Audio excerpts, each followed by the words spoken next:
Warning, this Television Tuesday episode contains adult language, mature situations, plot summaries, character analysis, spoilers galore, rants, and random situations. Listener discretion is advised. Spiraken Television Tuesday Episode 4. Hello everyone and welcome to another episode of Spiraken's Television Tuesday, the podcast where we talk about new shows that came out on television or streaming. I'm your host Zan, saying konnichiwa, aloha, bonjour, what's up? Hey, it's Gretta. And we're back again for another fun-filled episode. And like always, things have been kind of cool, kind of chill. Hope you've been well. I know that everyone can go outside now for the most part, but hope you're still listening to podcasts when you go outside to jog or to go on the train. So thanks for listening. And remember, you can check out any of our earlier episodes at www.spiraken.com. We're also on Twitter, Instagram, Facebook, Spotify, Stitcher, iTunes, Apple Podcasts, and various other social media sites. Just type in SPIRAKN. I guarantee you'll find us one way or another. Also, feel free to email us at Zan, that's XAN, @spiraken.com. And so with that in mind, let's actually get to it, because it's been a very interesting week for new stuff that came out on TV, because it is a new month. And surprisingly, hasn't been that interesting.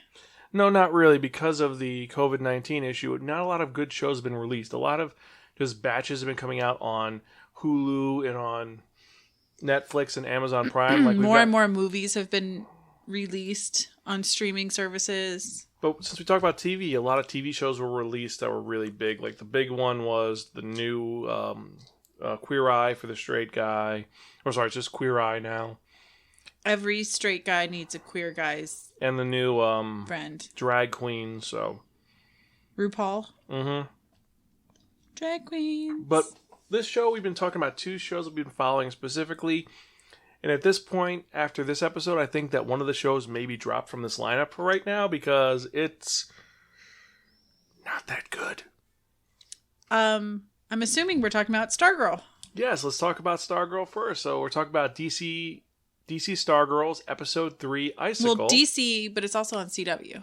Yeah, but it is DC's, like it's DC's The Flash, DC's Arrow. Oh, gotcha. So yeah, it's DC's. But it's DC's Stargirl Episode 3, Icicle, directed by Michael Nankin and written by Colleen McGuinness. And I've got to say, compared to the first two episodes, this one feels kind of... It's not an origin story anymore. It's now the show. This is how the show should be properly. However, this does not feel like it's a step in the right direction with most of it. Like, it feels slow. I don't know. I can't get into it. However, let's get to this. So, this episode of Stargirl, she's officially become Stargirl, and her sidekick, who shouldn't be a sidekick, Stripe, is her father-in-law. And she No, I'm sorry. It's her stepdad.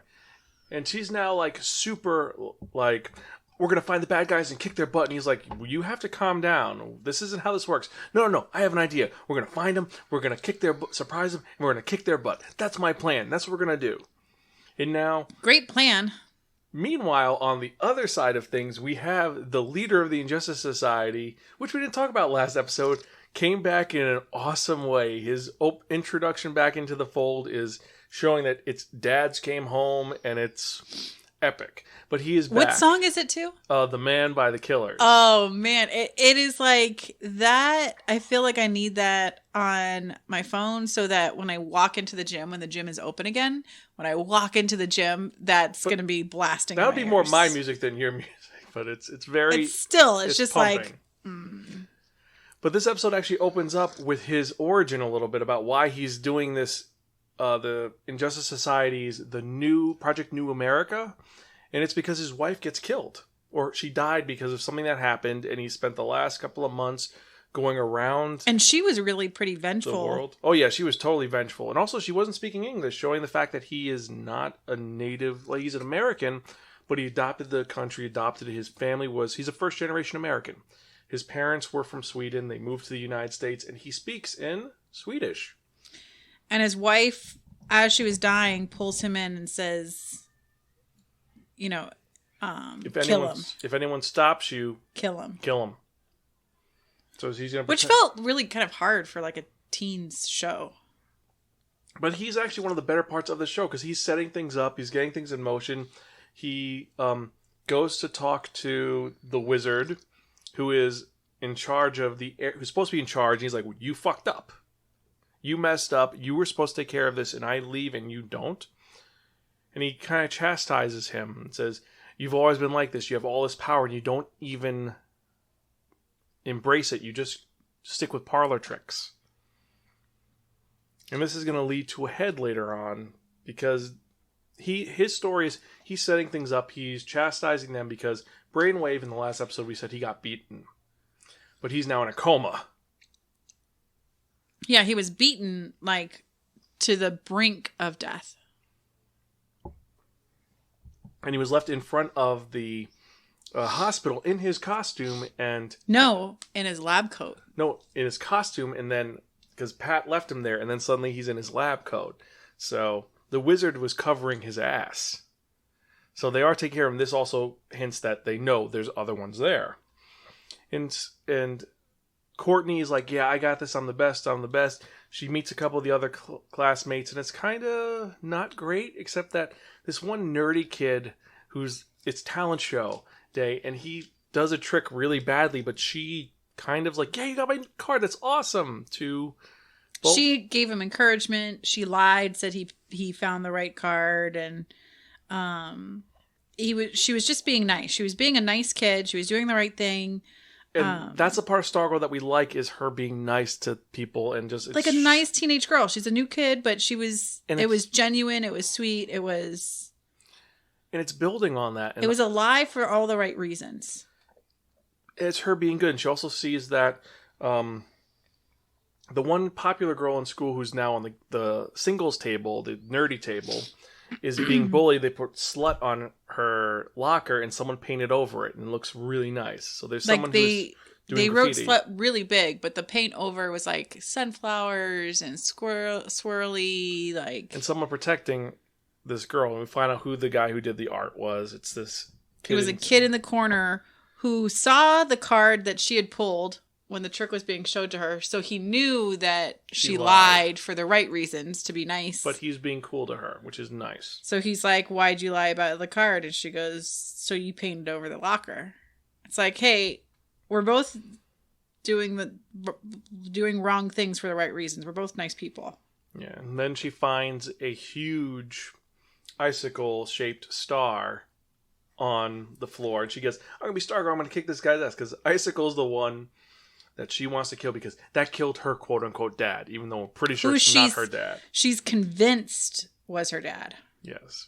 And they end up getting into a fight. And Stripe is like convinced hardcore it's not. And also he's like, you have to calm down. And I still think it's her dad. It's not. I'm team it's her dad. It's not her dad. It's not. It's probably going to be one of the Injustice Society members who's her dad, or it's another character. It's not Starman. Well, I also kind of want it to be her dad because he wasn't a nice guy. And I kind of like the idea of a hero who abandons his family, who doesn't have all of his, pardon the language, doesn't have all of his shit together and isn't a really nice guy, but is trying to do something right. Because it also, like that scene where he's like, one day the staff will choose another. It's not going to be you. It's not you. You're not worthy. But that's because Joe But Hale's it's going to asshole. stir. But you know what I mean? Like, so he's the hero, and he's kind of being so I could see him trying to be a hero and save the world, but be a shitty parent.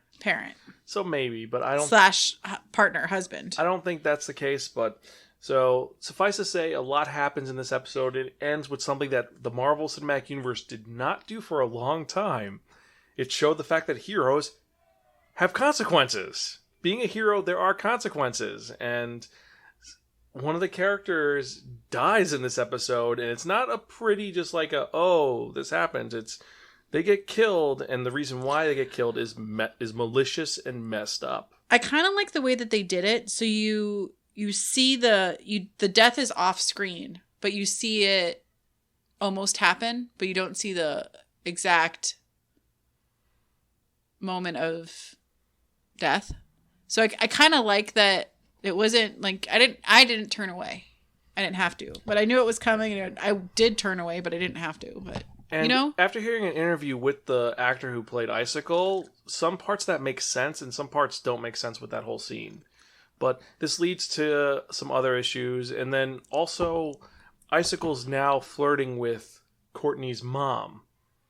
So this is... paying her extra attention, being This is really kind of nice. bad. Because Courtney's mom is married to Pat, which means that this guy could kill Pat just because he wants to get the mom. With the mom. But it's also kind of like... it's bringing the mom back into the play, into the fold. True. Also, it's setting up some other little things here and there. And one thing which is really cool is that best scene in this was after the kid died, Pat took Courtney to the JSA's headquarters.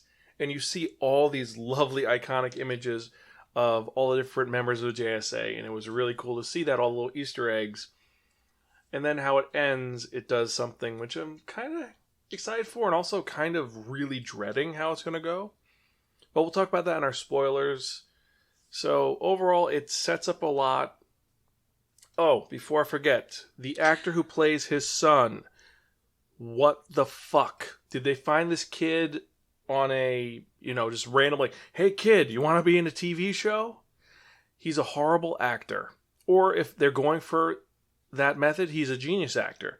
Because he is petulant, he is rude, he is a horrible The little son. teenage younger brother. Yeah, and it's like, if he was Courtney's actual brother, it would make sense. Like, oh, he doesn't like dad, the stepdad.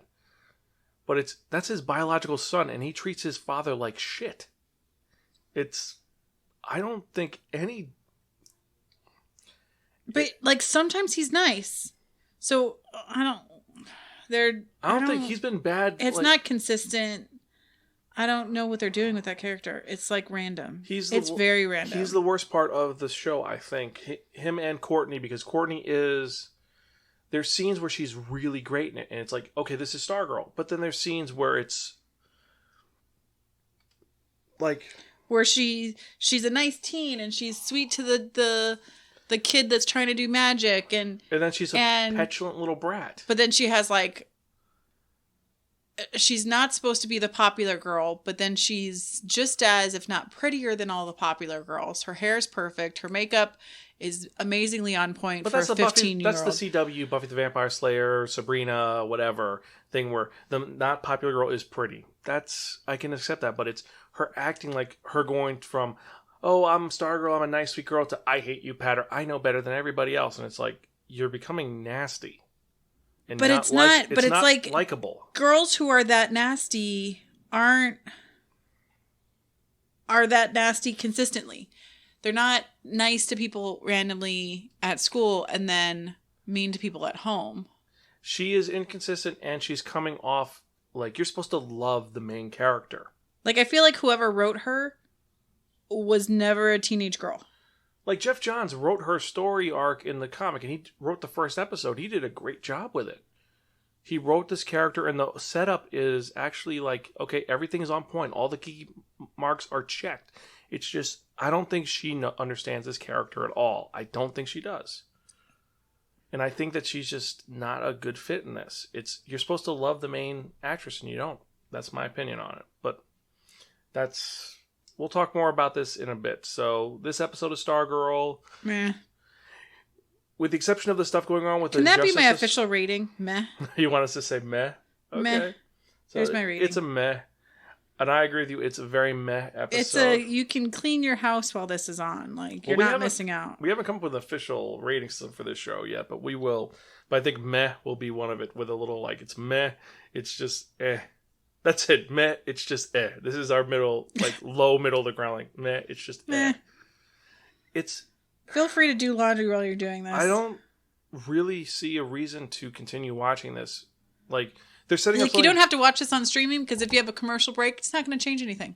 Yeah, I think that the next couple episodes will make or break this show, but right now... Well, it has to get... Better. It has to. Like, generally with most anime shows, I give it the 3-episode... because rule. with any new show, there's so much setup that you have to get through, that it's not a good episode and blah, blah, blah. However, there's shows like Gao which is an anime series that I love, but the first couple episodes are very formulaic and very like, what the hell? Why am I watching this? But I kept going, and it got really good because they introduced some really great elements by episode 15. That's why I don't think we need to drop this show yet. I want to give it a chance. I want it to be good. I'm not in it yet. Like, I have to remind myself, well, yeah, we're still reviewing that. We got to watch that. Because let's think about Doom Patrol. Doom Patrol was completely insane, but it worked so well. It was a funny and just bizarre, like, maybe it's because they're able to curse in it. Maybe they're definitely breaking the boundaries with that show. I don't think that you need to have cursing for a show to be good. I know, but that show went completely insane. And they just relished in the insanity. You know, seeing a tree having, a street, an entire group of people having an orgasm because Flex Metallo, a superhero whose power is to change things with flexing, flexed the wrong muscle. And he made a whole town have an orgasm. I mean, that's... good for that town. Great for that Cheers town. to them. It's like you would never expect to see in TV, and it's just so well. This feels safe to a stupid degree. Yeah. It's too safe. Especially because you have shows like The Flash, which were doing innovative and great things. And the Arrowverse, all the shows did great things. Even Batwoman, which that shows up Schitt's Creek at this point. Because what happened, I mean, I was starting to like Rose, Ruby, whatever. Was it Ruby Rose? Rose Ruby? The girl who played Cassandra Cain. She was actually starting to be, she's like not a bad character, but she quit. And now... who knows what's going to happen? That shows up in the air, and so they're going to have Stargirl as the new face of the DC Arrowverse. That's pretty bad. But if they have some of the other characters... like I said, I want it to be good. Yeah, we do. It just isn't. But we're going to have to wait and see with that. So anyway, let's get on with the other show, the show which we're actually devoutly following, and it's gotten better and better. We're talking about Snowpiercer. This is episode 4, Without Their Maker, directed by Frederick E. Otoy and written by Hiram Martinez, and this got good. Well, it's already good, but it's like... so the murder mystery in this episode is kind of wrapped up. It's wrapped up. And we're not going to... we'll wait till after the credits to do the spoiler on what happened, right. But the murder mystery's wrapped up, and that is one part of the story. The other part is following... Josie. There's still some parts of the show where it's gross or grotesque where I look away. Like, I know you haven't had to yet at all. What's scene in this episode? Ever. When they're cutting up the body. Oh, where it's actually, that's a really cool opening though, because it shows him. No, he's cleaning up. It was really cool and beautiful. Because it's juxtaposed between him cutting up and cleaning up and someone making sushi at the same time, which did set up. So they were, cleaning up a fish, taking the skin off of a fish, and mixing with a person taking the guts out and cleaning it and preparing. Someone who's surgically killing someone, and then they're cleaning themselves off. Yeah, it was a beautiful way of doing it, relating it to something. Like, that's exactly what she's doing to the fish, is what he's doing to the person. But it was a little gross for me. But that's not a dig on the show. That's just cinematography was amazing in this show. That's a Gretta thing. Yeah. Yeah. No, it was really well done. Really, really well done. From what I saw. No, what about the scene at the end when the murderers dispatched, or part of the murderers? Whatever. When they're like hacking away at the guy. It keeps going black. It you don't goes see anything. Far enough away. No, there's like mist of blood. I like. Ugh. Remember the movie? It's not like that. It's not like that. Yeah. But so this one, besides it dealing with Layton and Melanie actually working together to close this case off, you have, like I said, the other part's Josie. Josie, in the last episode, received something which is going to help her to contact the upper train. And we're seeing, we see more of the elements going on with the upper train. We see her reactions with everything going on. Because I love the moment when he gets together, what's her main guy's name? Layton. Layton gets together with her, and he's like, I saw the kid. I saw Miles, and he's doing so well, and he's eating 3 square a day, and they cut his hair, and he's got a bed, and all this stuff, and then they kiss. but the kiss was not necessarily super romantic. It looked romantic to the guards, but it was... He was passing something off to her. And also, when you read later on that she's actually still married, which would kind of make sense if that guy who's like, can't breathe is her husband. But that's like, so you're cheating on it. Okay, that's weird. But it didn't feel like it was cheating. It was definitely, that's how they were passing sneaky information. Like, oh, I'm going to kiss you. I miss you. I love you. Mm. That's true. But this episode also set up it's setting up more of the dice. Not more of the dice. More pieces into place on the Tailies side for when things go to hell. Who are with them? Because a lot of people are with them at this point because everything going on. Because they now know that it was someone from first class that did this. Killing 2 people in third class. So third class is ready to, at this point, they're getting frustrated at this, and if anything happens with them, if this person gets off, third class will have a riot, because third class is in charge of a lot of stuff. It's not just maintenance, they're also in charge of food distribution. Yeah, cooking, like all the... Let's just say no one from first class is harvesting fruit, washing it, and preparing it for anybody else. Even though originally in the original script, which we found out today, one of the characters in first class was supposed to be a third class person, but they changed it to make it more interesting. I don't know. But, so Josie has her mission, and then we have the main story going on with Layton and Melanie. We also see more about Melanie. Like, Melanie went to MIT and Yale. So she's someone very intelligent, and Layton shows how intelligent he is. Like, when you see him go to first class. Layton's not just intelligent. He's sharp.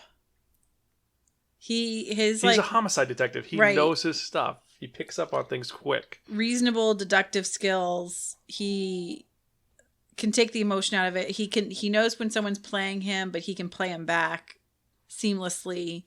He's cool, calm, and collected. He doesn't tip his hand. He's very clever at what he does, and that makes him dangerous. Yeah. And when you see him go to first class, he is shocked because he sees... Because he gets to go to first class. He's been trying the entire time to get there to see what's going on. They won't let him, and they finally... Even Boris, the big brakeman who likes being touched by Frost because he's a sadomasochist, is like, he can't go to first class. I won't let him. And they said, fine. He'll go with me. I'll chaperone him. Mm-hmm. And so Melanie has to chaperone him. And when they get to first class, the entryway to first class is covered with several super rare paintings. And he's like, really? You guys just steal this? So first class is the only ones that can see art is first class. Yeah, you did this. And then Melanie just breaks it down. This person who we've seen through all of this going on, who's barely holding it together at this point, she says, don't pull that. I was born on a dirt farm in Pennsylvania. I know what the class system's right. And you know what? You're right. So take this anger and use it. Make the first class hate you. Because they do. No, make them fear you for who they are. Which means either they're making them hate the tailies because of reason, we can eject them if all of us hate the tailies. But she also knows the value of perception. Yeah. The whole good cop, bad cop routine. Yeah, he's the one that's... So she basically in that little statement says, use this. Make them scared of you. Get the answers you need. And that's what he does. And she's the kind of good cop. And at one point, the one lady who we're pretty sure is going to try to take over the train, Lila Folger, gets really pissed off. Says, I don't approve of this. I don't want this. Let me speak to Mr. Wilson. And Mr. Wilford. And she gets Mr. Wilford on the phone. And when offered the chance to talk to Mr. Wilford, she backs down. She's like, okay, no, fine. Only if, Melanie, you can go to our car to see what's going on. But you can go investigate, but you have to be present. Supervision. And I'm learning to hate Lila. Yeah. You're learning to hate Lila? I've always not liked her. No, I've disliked her, but I think that she's going to try to make a power move. I really think she's going to make a power move because she doesn't care about the rest of the train. She's also lawyer. She's a lawyer, and also she's someone who she bought her ticket. And make sure you know it. Yeah, and her daughter makes sure you know, you Tailies didn't buy your tickets. Yeah. It's like, so we're better than you. So it's not a good thing. And this episode ends on a point where it's... And it's kind of prejudice, but not racist. It's a class system prejudice. Yes. And at the point where, like I was just saying, the point where this ends, if this is a powder keg with a fuse, the fuse is at the barrel. Everything is about to go to hell in a handbasket. And you have the rolling blackouts. You have the damage done from the loss of the cows, the bovine. Episode 2, which we talked about. Episode 2's loss. And it's getting good. And one of the pieces was just taken off the board that's kind of important. So we don't know where this is going, but I've got to say this show got really good. And I think it's a good show already, and it's gotten even better. Yep. A couple new things. One, we now know about currency, and it's by class currency. There's like coins, but I think it's more of a like your meal ticket, like your meal voucher to help ration things. Maybe, but when the one third class got a first class coin, he was like, this is first class. He's like, keep it. It's like, thanks. So it's got to be something more than that. No, but it was assumed that he was from second class back stuck in third class. Yes. And then he paid with the first class coin, and he goes, oh, this is a first class coin. And he just looked at him. He's like, oh, thank you. Like, scared. Yep. But that means he knew it was the murderer property. Or that something wasn't right, and if you're paying with a first class coin, I'm not going to mess with you. Like, your coin wins. That is very true. And we're going to have to see what happens in the repercussions of the next episode, because supposedly there's going to be a trial. Because they found the murderer. Yep, and who's going to defend the murderer? Probably the lawyer. The mom. So we're going to see what happens next time. So I think that's it for our... I feel like saying next time on Snowpiercer. Yeah. Actually, that'd be funny. Next time on Spiraken Television Talk. So next time on TV Tuesday, we're going to talk about more Snowpiercer. Will we continue with Stargirl? Part of me... We have to keep watching it. Part of me doesn't want to, but I think I will just because of... we will so that you don't have to. How's that? Pretty much. We will so you don't have to, and once we find a new TV show. Because all the shows we wanted to watch aren't currently not even being filmed. So my rating for Stargirl is meh, but my rating for Snowpiercer is... Are we going to keep it the same? That's borrow from... Well, we can't borrow from Frank. Stop what you're doing and watch this. Because I can't multitask with this. I have to stop what I'm doing and watch it. I'm riveted. Actually, so we actually have two of our rating systems. Two of our ratings. We'll come up with the rest in a bit. So with that in mind, thank you guys for listening. Hope you guys have a great week. Watch lots of cool TV. Stay tuned for the spoilers. Yep. I'm Zan. I'm Greta. We're Gonzville. Stay tuned for the spoilers.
Time for spoilers! Bum, bum, bum! Hey guys, it's Zan again. And Greta. So we're here talking about spoilers, and let's start off with Snowpiercer. So first off, how fucking crazy was that the murderer was LJ? That it was Lila's daughter. She's so psycho. I didn't expect that at first. I thought she's like, oh, she's just a dumb girl. But then you go back to the first couple episodes, the first thing, oh, I want to go to third class for noodles, and then someone dies. You're like, ah. So what I thought was really interesting with that too is the whole, what's the mom's name, with the lawyer's name? Lila wants to talk to Wilford. So Melanie gets on the phone and says, hi, Mr. Wilford. And it's the other guy that runs the front. And he's like, who's like her boyfriend or whatever. And he's like, oh, hey, what's going on? Or co-conspirator. And he's like, oh, okay. She goes, oh, yeah, please put me on with this weird phone. He's like, oh, okay, so what's going on? He's like, is everything all right? And she's like, yes. Seems like we've found the our main suspect, and Lila wants to speak with you. That's right, sir. No, and then so the guy on the other end's like playing it cool, like, oh, really? Tell me more. And then, but she like tips her hand. She goes, yes. Oh, she used her full name, Lila so and so, and then she goes, she's having her make-believe conversation with Mr. Wilford, and she goes, oh no, but they're working on patching that up, like tipping her hand like, hey, I know your marriage is rocky, yeah, and you're working on fixing it, like a little sneaky like little dig, like they know. He's going with that. And also, but when he heard about the murder, he perked up and said, oh really, you found it? And she's like, yes. But Melanie was just tipping her hand. Her like one-sided conversation was perfect. Then the trump card is played. She goes, okay, Mr. Wilford, we'll speak with you. And she goes, no, it's okay. However, during the entire conversation, Layton is watching her, and you see, like, almost he's listening to the other end, and he knows. Point, he figured out, he's like, homeboy knows too much. Because early on, she said, Mr. Wilford wants this done. I want this done. No, she says, I want this finished. And he's like, oh, and I'm guessing Mr. Wilford does as well, right? She's like, yes, of course. And this leads to the end, which is kind of traumatic, because they find out that the psychotic daughter is the murderer, and her bodyguard, Eric, gets captured in a spectacular fashion.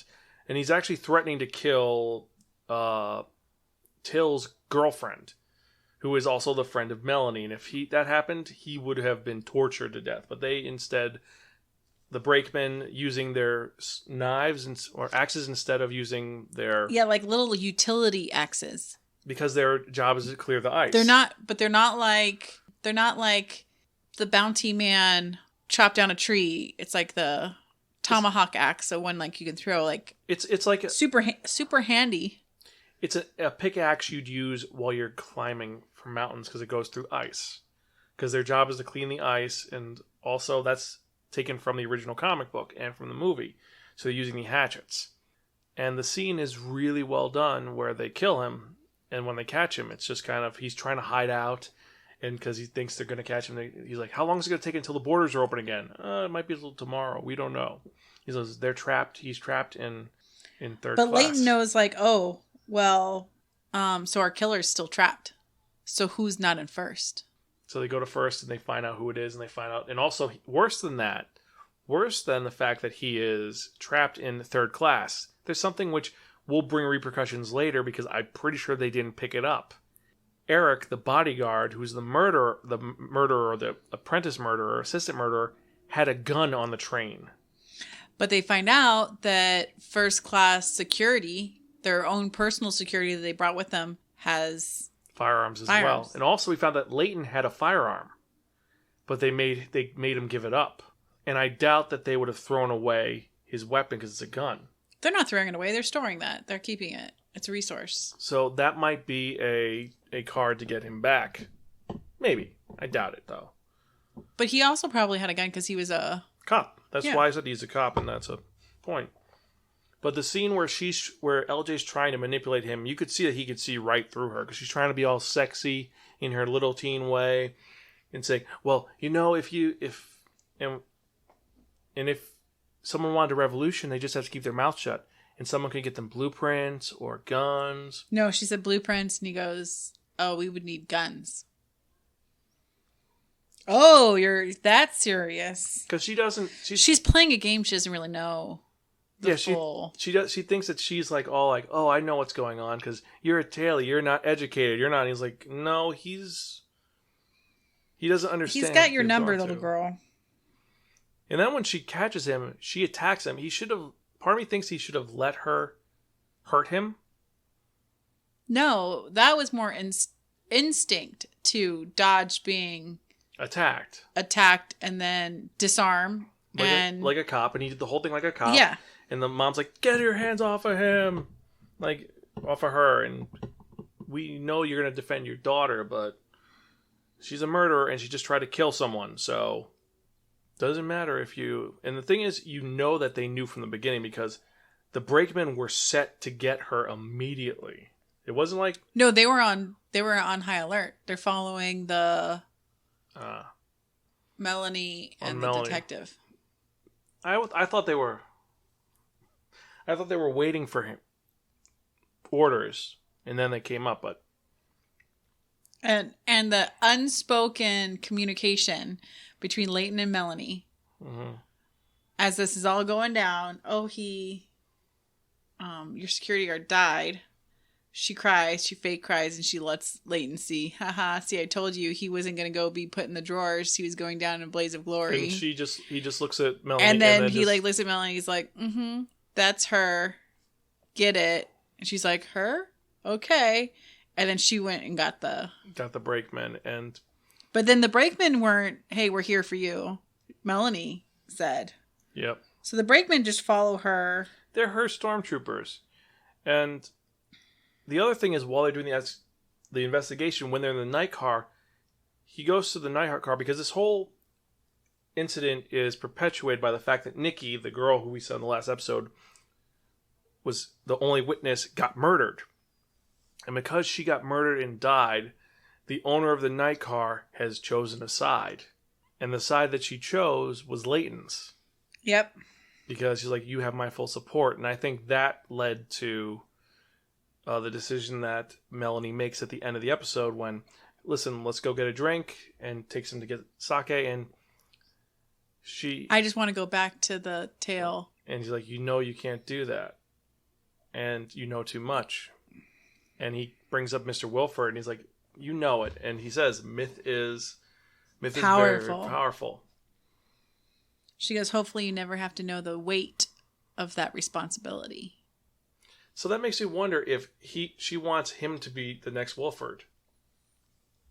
He can't be the face of Wilford. No, but he can be in on it because he knows. However, what she does is she drugs him, knocks him out, and immediately he gets cased. But she tells... Harry. Dr. Harry... doctor who maintains the drawers. Who's a mess right now because the girl he liked... I thought he was murdered. So did I, but he wasn't. But Melanie... The episode starts with her coming to him and saying... Get a gurney. Clean this up. Don't let anyone find out. We'll get you back in Mr. Wilford's good graces. Just do this. But you have to do this. Because it turns out he was the one distributing... The Chronal now is his way to get back in the good graces because he loved Melanie, but he's the one who ends up having to take Layton and casing him. And before he's locked in the drawer, she says, make sure he's not damaged and no one knows about this. Keep it off the books. Yeah. And the other part of the end of the episode is that the Tailies finally got into communication with one of their people because Josie used the key they got last episode to go up car, meet an old member of the Tailie who straight up says, one tail. Yeah. So they have essentially splinter cells in third class, and the third class girl actually gives her some of her breakfast, and it's such a little So she ate real food, and it's like, thank you. Such a nice little moment. But then her getting back was not good. A little suspenseful because one, she almost runs into Miles, and Miles almost recognizes her. Mm-hmm. And two, she almost gets caught by the brakemen, but they're too busy dealing with everything going on at the moment. Which apparently the Tailies know nothing about, because they didn't even know there was a murder that had happened. But they find out. They're like, he's here to solve a murder. Oh, that's why he was taken. So they know that. And so apparently the tail doesn't even have speakers, so they can't know what's going on. It's like the Revolution New Year's, which is when they hit the mark 0. They have their like, this has been a year since this revolution, yay! Because they mark each revolution. Yeah. Each revolution is 1 year. Yeah. And they don't get the celebration for it, where it's like they get eggs or food or... No, they're happy to get their ration. And at this point, they should have made it like, okay, the deal is I'll solve your murder case, but at least give us like people food once or like a couple times a year. But Melanie didn't. Melanie understands and she sympathizes. But you also learned this episode they used to have bees. They don't have bees anymore. Mm-hmm. Bees are now extinct. Cows are now extinct. Yeah. So, what resources they had before. Yes, people have died. I think there are bees left, but not as many bees as there were. They used to keep them in the fourth car in the third class, and they moved them because you need bees to make flowers, and the flowers. Well, you can hand pollinate. Yeah. It's a job, but with all the people who have fought and died, could they release more resources to feed the tailies real food? But also, there's been losses. They don't have wood chips anymore for the smoked salmon. I think they don't have bees anymore. They don't have cows anymore. So,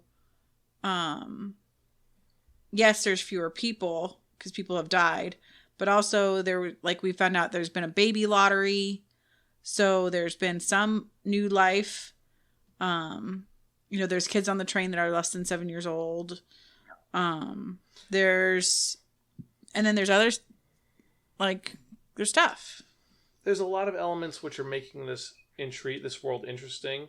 And when looking at the Wikipedia again, which may have spoilers, I don't know why, it says that something happens at the end of season 2 which sets up for a lot more going on. Now, my bet is, like in the comic book, that Mr. Wilford had multiple trains. Like maybe it's Snowpiercer 1, Snowpiercer 2. And then what? They can get together and then trade bees? I think they're not supposed to trade bees because they're not supposed to know that the other one exists, maybe. But it comes to like an emergency point, they're going to be like, open the book, what's the emergency thing? It says, if you emergency, dial this and it'll dial to the other train, maybe. I don't know. But I think Or maybe Mr. Welford didn't even let Melanie know, and there's like a hidden file from Melanie that says, hey, there's another train, or there's like a oil station you can go to that's underground or something. Like a CDC center that's safe because they're by the Earth's core. Like the Matrix. I don't know. But I'm intrigued to see where everything is going to go. I really am. I'm excited to see it. I'm also worried about Layton. I want the trial to get going. I want the girl to be found guilty because she is guilty and she's totally a psychopath. But it is setting up that if she's not found guilty, that the uprising is going to happen. There's going to be a problem. There's going to be an uprising. It's a powder keg. Yeah, the like I said, it's going to explode. So those are our spoilers for Snowpiercer. Now for the spoilers for Icicle. Did you see the wizard's son dying? Did you expect that to happen? No, and he's such a sweet kid. And an Icicle killing him, that was totally intentional, and it was really fucked up that he did that. It was horrible. And he knew he was doing it, and it's to his so-called friend or ally's kid. And the thing is, in the interview with... But at the same time, he is a bad guy, so what do you expect? Yeah, but the interview with Neil Jackson, the guy who plays Icicle, he said straight up, Like, in that moment, he didn't want to kill Wizard. But it was something that had to be done because Wizard was a liability. Like, if Wizard hadn't freaked out about it and tried to kill him, he probably would have let him go, but he's a monster. He's totally a monster. He killed a kid. What the hell? Yeah. And it was such a sweet kid. He was doing tricks and nice to the new girl and only one who actually good to his parents. Went out to talk to her, made an effort to talk to her, which was a shame. And he was good to his parents, and his parents loved him too. And his parents, yeah, the Wizard was a horrible villain, but he was like... He was trying to be a good dad. He was teaching him magic tricks. His family came first, and that was what an issue with Icicle is that family should come first, but for him it's the mission for his family. No one else's family, or... I don't know.